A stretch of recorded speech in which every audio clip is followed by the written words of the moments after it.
Strange, isn't it, the need people have to categorize works of art, especially Beethoven symphonies.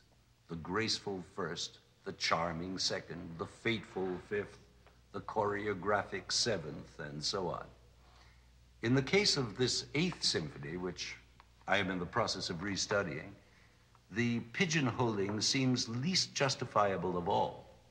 It is generally considered, this work, a light, genial work, all jokes and not too much substance, and a kind of vacation piece tossed off between the arduous rigors of the seventh and the ninth. True to some extent, but an attitude which I suspect derives mainly from the tiny but memorable second movement, which is the piece the audience, so to speak, goes out whistling.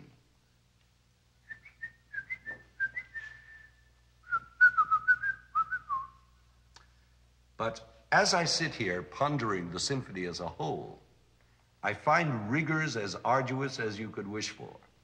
In this first movement, for example, there is one continuous fortissimo with all forces in full cry that begins at bar 136 and thunders on relentlessly until bar 188, at which point Beethoven asks for più forte, louder even than fortissimo, which means very loud, of course, and 2 bars later exceeds himself with a demand for triple forte.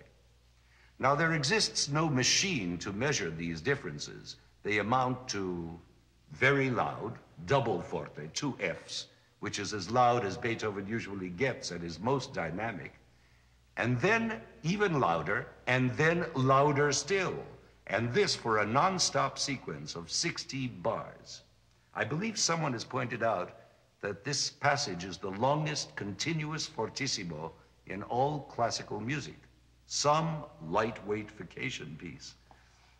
I also find that the third movement is almost as full of sforzati, of stamping and howling accents, as you can find in a movement of any other symphony.